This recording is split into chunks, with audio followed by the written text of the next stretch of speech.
Сәлем достар, қалдарыңыз қалай?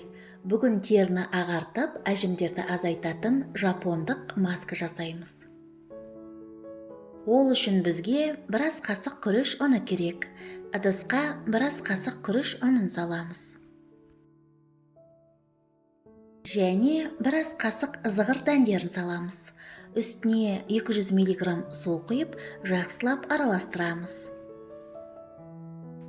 Күріш ұнында тері өңін ағартуға көмектесетін ниацин бар, және пигментацияны азайтады.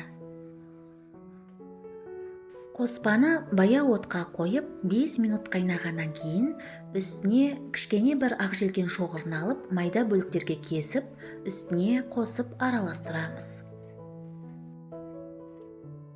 Ақжелкенді қосып, тағы 5 минут қайнатамыз. Сонда толық 10 минут қайнау керек. Ақжелкеннің құрамында теріні ағартуға және қарадақтар мен пигментацияны азайтуға көмектесетін С дәрумені бар. Мұндай маска пигментацияны азайтады және теріні тегістейді. Дайын болған қоспаны оттан алып, суытамыз. Маска негізі тегіс болып шығу үшін сүзгіден өткіземіз.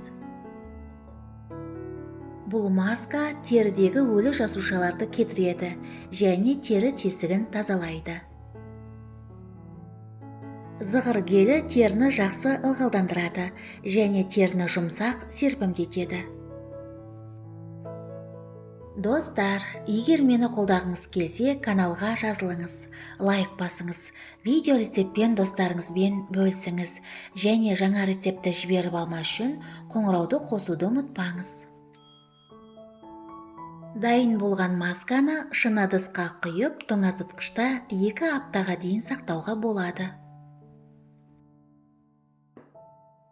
Және де бұл масканы шаш күтімі маскасы ретінде де қолдануға жарамды. Масканы аптасына 2 рет 1 ай бойы үздіксіз қолданыңыз. Масканы бет пен мойын терісіне біркелкетіп жағып 20 минутқа қалдырыңыз.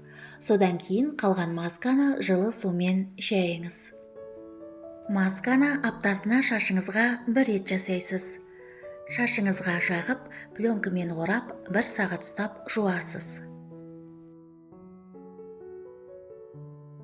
Сізге денсаулық, жастық және сұлулық тілеймін. Келесі кездескенше.